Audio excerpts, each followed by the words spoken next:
تو جب حیا نہیں ہے تو ایمان بھی نہیں ہے. بے حیا آدمی کے ایمان کا اعتبار ہی نہیں ہے.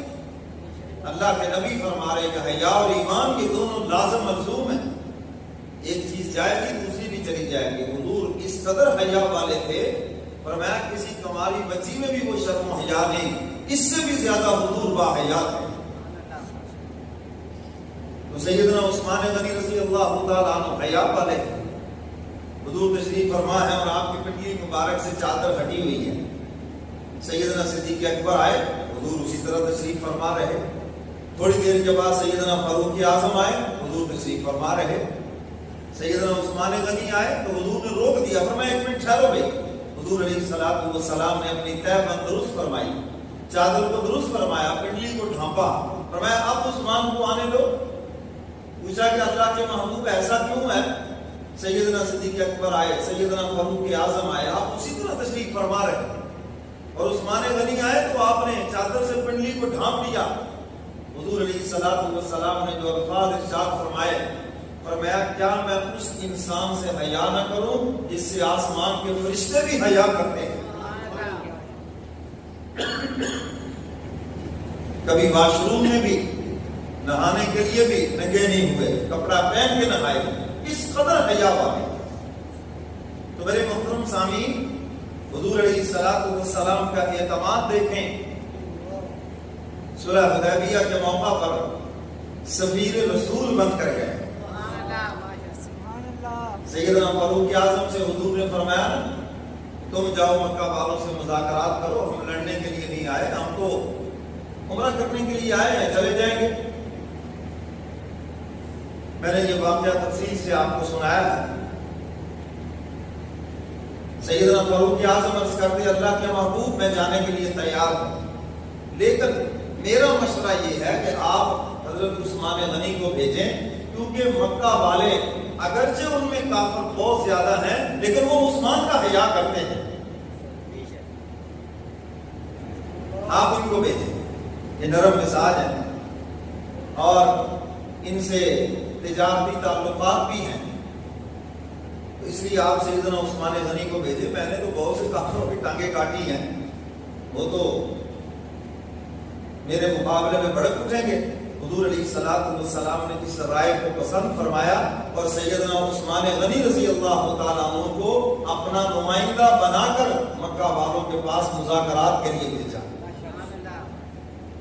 اب مکہ والوں نے دیکھا کہ عثمان غنی تو صوفی آدمی ہے، مذاکرات میں جب سامنے کمزور بندہ ہو نا، بندہ شیر ہو جاتا ہے، کڑی کر لے یہ تو فائن کرنا.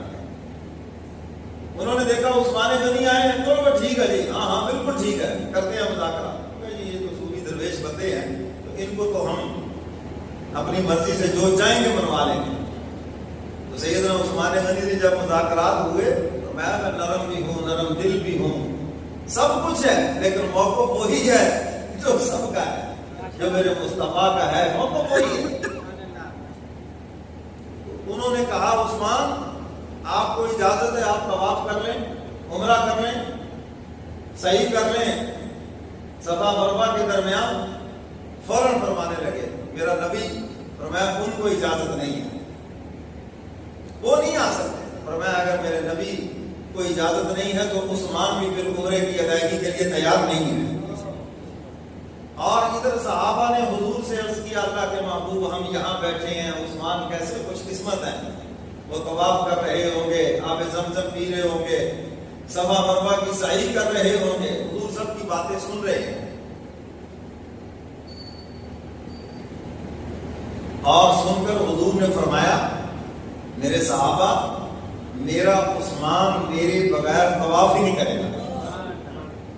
کیا یہ اعتماد رسول ہے؟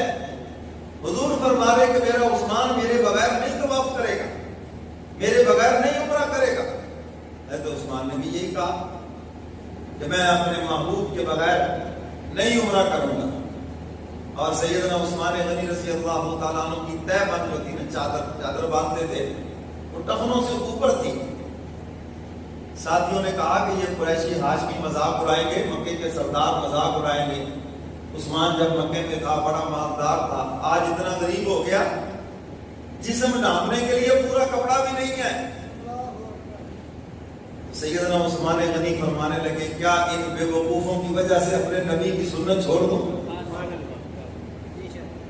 کاش یہ جملہ میرے اور آپ کے دل میں بھی اتر جائے، ان بے وقوفوں کی وجہ سے اپنے نبی کی، بولو ان بے وقوفوں کی وجہ سے اپنے نبی کی سنت چھوڑ دوں۔ آج ہم نے بھی فیشن کی وجہ سے چھوڑ دی ہے، آج ہم نے بھی غیروں کو دیکھ کر نبی کا طریقہ چھوڑ دیا۔ حضور علیہ الصلوۃ والسلام کے کہنے پہ ٹخنے ننگے نہیں کیے اور انگریز کے کہنے پہ گھٹنے بھی ننگے کر دیے۔ گرمی کا موسم ہے، آپ دیکھیں گے بہت سے لوگ گھٹنے ننگے کر کے موٹر سائیکل پہ پھر رہے ہیں اور سب کو گناہگار کر رہے ہیں۔ یہ گھٹنے سے لے کر ناف تک جو جگہ ہے، حصہ ہے، یہ ننگیز ہے مرد کا، اس کا چھپانا فرض ہے۔ اگر یہ جگہ ننگی ہو جائے نماز ہی نہیں ہوتی۔ پورے بازار میں پھر رہے ہیں، سب دیکھ رہے ہیں، خود بھی گناہگار اور جو دیکھ رہے ہیں وہ بھی گناہگار۔ تو میرے محترم سامعین، مرد کو حضور علیہ الصلوۃ والسلام نے حکم دیا ٹخنے ننگے کریں، اور عورت کو حکم دیا وہ ٹخنے چھپا کے رکھیں۔ فیشن نے الٹ کر کے رکھ دیا۔ تو سیدنا عثمان غنی رضی اللہ تعالیٰ عنہ کو روک لیا جان بوجھ کر، اور یہ خبر مشہور کر دی کہ عثمان غنی شہید ہو گئے۔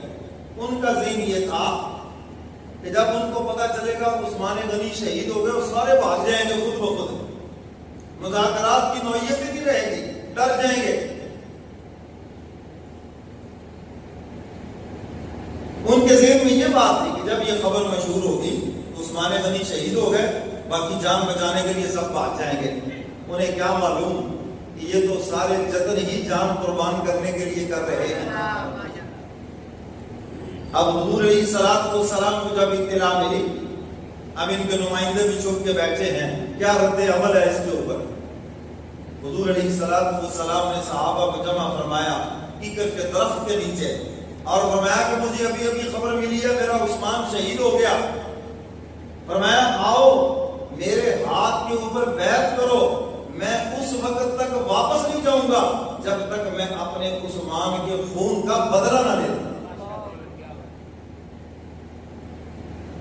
26واں پارہ سورہ فتح ہے، خود پڑھ لیں۔